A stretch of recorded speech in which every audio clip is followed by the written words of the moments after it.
చిరంజీవి గారు దీనికి రిప్లై ఇచ్చే ప్రయత్నం చేశారు. బట్ బిఫోర్ దాట్ ఒకసారి నేను ఈ అంశానికి సంబంధించి బాలకృష్ణ గారు చేసినటువంటి వ్యాఖ్యలు, బాలకృష్ణ గారు జగన్మోహన్ రెడ్డి గారిని ఉద్దేశిస్తూ సైకో అంటూ వ్యాఖ్యలు చేసిన నేపథ్యంలో అసెంబ్లీలో అంబటి రాంబాబు గారు, వైసీపీ సీనియర్ నాయకులు అంబటి రాంబాబు గారు రెస్పాండ్ అయ్యారు. ఒక ట్వీట్ కూడా చేశారు.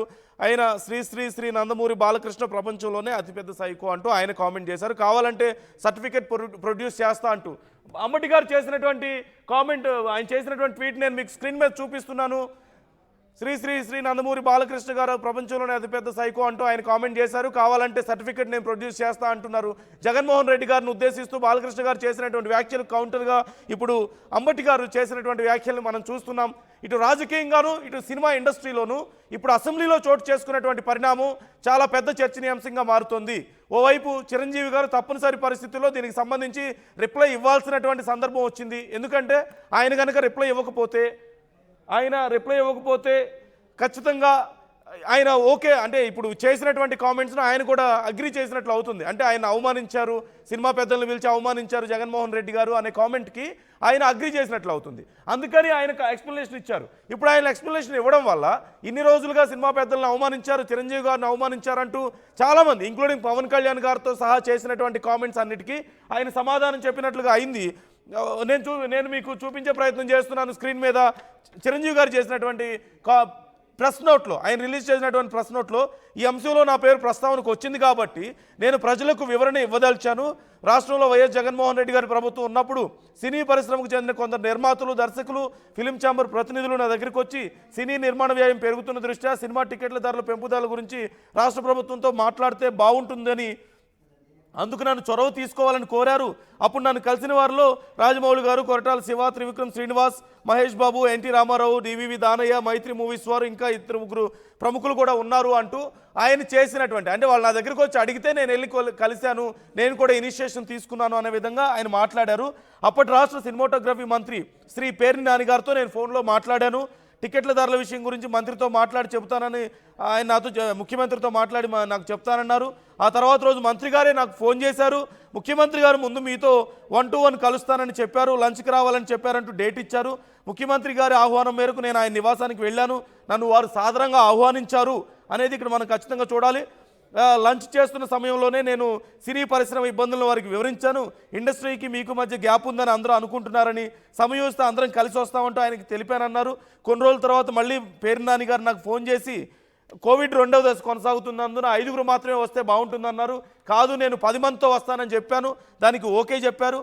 అప్పుడు బాలకృష్ణ గారికి, ఇది చాలా కీలకమైన అంశం, అప్పుడు బాలకృష్ణ గారికి ఫోన్ ద్వారా సంప్రదించడానికి ప్రయత్నించానని, ఆయన అందుబాటులోకి రాలేదని, జమినీ కిరణ్ గారిని వెళ్ళి బాలకృష్ణ గారిని కలవమని చెప్పానని, ఆయన 3 సార్లు ప్రయత్నించినా బాలకృష్ణ గారిని కలవలేకపోయారని, దాంతో నేను ఒక పెద్ద ఫ్లైట్ ఏర్పాటు చేసి ఆర్ నారాయణమూర్తి గారితో సహా మరికొంతమందిని వెళ్ళి ముఖ్యమంత్రి గారిని కలిసాము అంటూ చెప్పారు. అంటే బాలకృష్ణ గారిని అప్పుడు మేము తీసుకువెళ్లే ప్రయత్నం చేశాం, జమినీ కిరణ్ గారిని వెళ్ళి కలవమని చెప్పాను, ఆయన 3 సార్లు ప్రయత్నించినా సరే బాలకృష్ణ గారు అందుబాటులోకి రాలేదు. ఇక తప్పనిసరి పరిస్థితుల్లో మిగతా వాళ్ళందరం వెళ్ళి మేము కలిసాం, నేను ఒక పెద్ద ఫ్లైట్ ఏర్పాటు చేశాను, మేమందరం వెళ్ళి కలిసామని చిరంజీవి గారు చెప్తున్నారు. ఆ సమయంలో ముఖ్యమంత్రి గారితో సినీ పరిశ్రమ ఎదుర్కొంటున్నటువంటి ఇబ్బందులను వివరించాను. సినీ పరిశ్రమకు ప్రభుత్వ సహకారం అందించాలని కోరాను. అందుకు అక్కడ ఉన్న వాళ్ళందరూ సాక్ష్యమే. నేను ఈ రకమైన చొరవ తీసుకోవడం వల్లనే అప్పుడు ప్రభుత్వం సినిమా టికెట్ల ధరలు పెంపుదలకు అంగీకరించింది. ఆ నిర్ణయం సినీ పరిశ్రమకు ఎంతో కొంత మేలు చేసింది. ఆ నిర్ణయం వల్లనే వీరసింహారెడ్డి కానీ వాల్తేరు వీరయ్య సినిమాకైనా సరే టికెట్ల రేట్లు పెంచడానికి కారణమైంది అన్నారు. తద్వారా ఇటు నిర్మాతలు, అటు డిస్ట్రిబ్యూటర్లు, ఎగ్జిబ్యూటర్లకు లాభం చేకూరింది. నేను రాష్ట్ర ముఖ్యమంత్రితోనైనా సామాన్యుడితోనైనా నా సహజసిద్ధమైన ధోరణితోనే గౌరవం ఇచ్చిపుచ్చుకునే విధానంలోనే మాట్లాడతాను. నేను ప్రస్తుతం ఇండియాలో లేను కనుక పత్రికా ప్రకటన ద్వారా జరిగినటువంటి వాస్తవాన్ని అందరికీ తెలియజేస్తున్నాను అంటూ చిరంజీవి గారు రిలీజ్ చేసినటువంటి పత్రికా ప్రకటనని నేను మీకు చదివి వినిపించాను. ఇందులో చాలా కీలకమైన అంశాలను ఆయన ప్రస్తావించారు. ఒకటి, చాలా గౌరవంగానే మాట్లాడారు అనే విషయాన్ని చెప్పారు. తమను ఎక్కడ అవమానించారనే విషయాన్ని ఎక్కడా ప్రస్తావించలేదు. పేర్ని నాని గారు మాట్లాడారు, ముందుగా 1-to-1 కలిశాను, ఆ తర్వాత మళ్ళీ వచ్చి మిగతా 5 రమ్మంటే మేము 10 మంది వెళ్ళాం, కరోనా కారణంగా 5 రమ్మన్నారు, కానీ మేము 10 మంది వస్తామంటే ఓకే అన్నారు. ఆయన భోజనం చేస్తున్న సమయంలోనూ మిగతా సమయంలోనూ ఆయనకి నేను ఎక్స్ప్లెయిన్ చేశాను. ఆ తర్వాత సినిమా రేట్లు పెంచుకోవడానికి, టికెట్ల రేట్లు పెంచుకోవడానికి అవకాశం కల్పించారు. దానివల్లనే అటు వీరసింహారెడ్డికైనా వాల్తేరు వీరకైనా సరే టికెట్ల రేట్లు పెరిగాయి అంటూ చిరంజీవి గారు ఇందులో మెన్షన్ చేశారు. అసలు ఇదంతా ఎందుకు చెప్పాల్సి వచ్చింది? అక్కడ అసెంబ్లీలో ఆయన పేరు ప్రస్తావించారు కాబట్టి. సో అఫీషియల్గా చిరంజీవి గారు చాలా సున్నిత మనస్కులు, ఎవరిని ఇబ్బంది పెట్టే రకంగా ఆయన మాట్లాడరు. ఒకవేళ ఆయన నొచ్చుకునే విధంగా ఎవరైనా మాట్లాడినా సరే ఆయన దానికి కూడా రిప్లై చాలా సున్నితంగానే ఇస్తారు. ఆయన వివాదాల జోలి పోయే వ్యక్తి కాదని మనందరికీ తెలుసు. ఏ విషయాలని అంటే కాంట్రవర్సీస్ని ఆయన పబ్లిక్గా మాట్లాడే పరిస్థితి ఉండదు ఎక్కడా కూడా. సో ఏదో చిన్న చిన్న సినిమా ఈవెంట్స్లో ఆయన సరదాగా కొన్ని జోక్స్ చేస్తూ ఉంటారు తప్ప ఎక్కడా కూడా రాజకీయాల గురించి కానీ, లేదంటే ఆయన రాజకీయాల్లోంచి బయటకు వచ్చిన తర్వాత, రాజకీయాల్లో ఉన్నప్పుడు రాజకీయాల గురించి, రాజకీయ నాయకుల గురించి ఎప్పుడు తప్పుగా మాట్లాడింది లేదు. బయటకు వచ్చిన తర్వాత కూడా ఆయన ఎక్కడా కూడా రాజకీయాల గురించి ప్రస్తావన తీసుకురాలేదు, రాజకీయ నాయకుల గురించి తప్పుగా మాట్లాడలేదు. చిరంజీవి గారి మనస్తత్వం గురించి మన అందరికీ తెలిసిందే. మరోవైపు బాలకృష్ణ గారు ముక్కుసూటితనం ఉంటుంది బాలకృష్ణ గారి దగ్గర.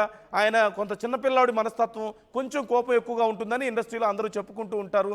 సో ఈరోజు అసెంబ్లీలో కామినేని గారు చేసినటువంటి వ్యాఖ్యలకు ఆయన ఎక్స్ప్లెనేషన్ ఇచ్చే ప్రయత్నం చేశారు. ఆయన కూడా ఇంటెన్షనల్గా ఏదైనా అగ్రెసివ్గా మాట్లాడారా అనేది మనం అనలేము. కానీ ఆ సందర్భంలో అప్పుడు జరిగినటువంటి అవమానం గురించి వాటిని ఎక్కడా నేను డినై చేయడం లేదని చెప్పారు క్లియర్గా.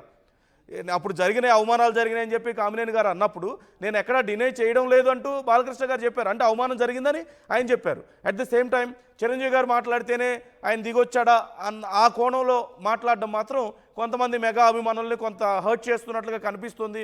మెగా అభిమానులు చాలామంది రెస్పాండ్ అవుతున్నారు.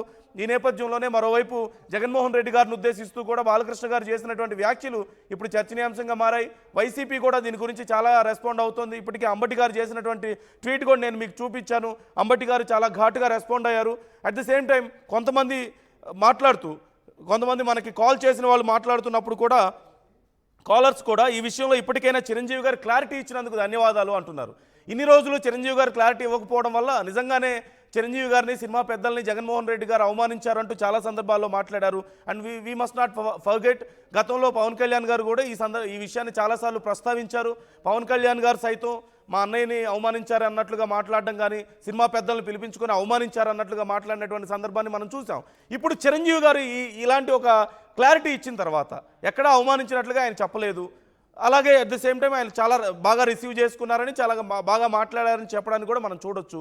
ఈ నేపథ్యంలో ఇప్పుడు బాలకృష్ణ గారు చేసినటువంటి వ్యాఖ్యల మీద చాలామంది ఇటు వైసీపీ వాళ్ళు చాలా సీరియస్గా అగ్రెసివ్గా రియాక్ట్ అవ్వాల్సినటువంటి పరిస్థితి అక్కడ వాళ్ళకి వచ్చింది. అంటే వాళ్ళు మాట్లాడుతున్నారు ఇప్పటికే. మరోవైపు చిరంజీవి గారి అభిమానులు కానీ, మెగా అభిమానులు కానీ బాలకృష్ణ గారి వ్యాఖ్యల విషయంలో కొంత సీరియస్గా రెస్పాండ్ అవుతున్నటువంటి పరిస్థితి కనిపిస్తోంది. ఈ నేపథ్యంలో ఇప్పుడు బాలకృష్ణ గారు మరి దీనికి సంబంధించి మళ్ళీ ఎక్స్ప్లెనేషన్ ఏమైనా ఇస్తారా? టీడీపీ నుంచి దీనికి సంబంధించి ఏదైనా ఎక్స్ప్లెనేషన్ వస్తుందా? ఎక్స్ప్లెయిన్ చేస్తారా? అలా కాదు, ఇలా జరిగింది ఈ కామెంట్స్ అనేది ఏమైనా ఎక్స్ప్లెయిన్ చేసే ఉద్దేశం ఏమైనా ఉందా? అలా ఏమైనా చేయబోతున్నారా? అసెంబ్లీ సాక్షిగా చిరంజీవి గారి పేరు తీయడం వల్లే ఆయన ఎక్స్ప్లెనేషన్ ఇవ్వాల్సినటువంటి పరిస్థితి వచ్చింది అంటూ ఆయన చెప్తున్నారు. చాలామంది కామెంట్స్ చేస్తున్నారు. నేను మరొకసారి కామెంట్స్ చదివే ప్రయత్నం చేస్తాను మీరు చేస్తున్నటువంటి కామెంట్స్ని. కానీ once again I'm requesting you, దయచేసి అటు బాలకృష్ణ గారినైనా సరే, మెగా ఫ్యామిలీనైనా సరే, జగన్మోహన్ రెడ్డి ఎవరినైనా సరే ఎవరిని దయచేసి పర్సనల్గా మాట్లాడొద్దు. కేవలం జరుగుతున్నటువంటి విషయానికి సంబంధించి మీరు మాట్లాడండి. అంటే ఏ విషయం గురించి మాట్లాడవచ్చు? గతంలో అవమానించలేదు, అంతా బాగానే చూసుకున్నారు అన్నట్లుగా చిరంజీవి గారు మాట్లాడడం కానీ, ఇప్పుడు తన పేరు తీసుకొచ్చారు కాబట్టి నేను ఎక్స్ప్లెయిన్ చేస్తున్నానంటూ చిరంజీవి గారు ప్రెస్ నోట్ రిలీజ్ చేయడం గురించి కానీ, లేదంటే బాలకృష్ణ గారు చేసినటువంటి కామెంట్స్ గురించి కానీ, కామినేని గారు చేసినటువంటి కామెంట్స్ గురించి కానీ, ఇలా వీటి గురించి మాట్లాడండి. గతంలో ఈ అంశానికి జరిగినటువంటి చర్చ గురించి మీరు మీరు మీరు రెస్పాండ్ అవ్వచ్చు. మీరు నాతో కాల్ చేసి మాట్లాడవచ్చు. స్క్రీన్ మీద స్క్రోల్ అవుతున్నటువంటి నంబర్స్కి మీరు కాల్ చేయొచ్చు. ఆర్టీవీతో మీరు మాట్లాడవచ్చు.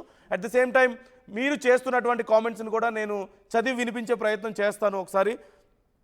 ఇందులో ఎవరు కరెక్ట్ అనేటువంటి ప్రశ్నకు మరింతమంది రెస్పాండ్ అవుతున్నారు. అందులో చిరంజీవి గారే కరెక్ట్ అంటూ 75% మంది అంటున్నారు. బాలకృష్ణ గారు కరెక్ట్ అంటూ 25% మంది మాట్లాడుతున్నటువంటి ఓటింగ్ ఆర్టీవీ అడిగినటువంటి ప్రశ్నకు పోలైనటువంటి ఓట్స్ నేను చదివి వినిపించాను మీకు. మరొకసారి చేసినటువంటి కామెంట్స్ నేను చదివి వినిపిస్తాను.